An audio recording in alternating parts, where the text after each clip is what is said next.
আমার সঙ্গীত নিয়ে আমাদের কাছে আমরা মাতা প্রদান করব এবং নবরত্ন প্রদান করব মহাপরত্ন নেই আপনিগত চিত্র করুন আপনারা সুখার সঙ্গ দাঁড়িয়ে দিতে আমার প্রস্তাব করতে হোক আপনি আপনার প্রস্তাব করতে থাকলেন আমার খোঁজ করে দিতে সঞ্চয় এই নিষ্ঠারের ভিতর আমি প্রদান করি আমি তাহাই করিব মুসলিমকে আক্রমণ করো অথবাদের ভাই ইমাম হোসেন প্রভাষিতে প্রস্তাব করলে আমাকে বাঁচিয়েছে সেই জীবন তখন আমাকে হত্যা করিতেন তিনি আবার করিতেন আক্রমণ করেছে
আমাকে হত্যা করবে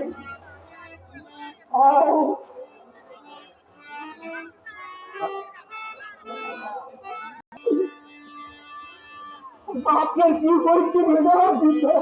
আপনি কথা বলছেন না কেন আপনি কথা অনুষ্ঠিত চলে গেছে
প্রজাগণ শুনিয়ে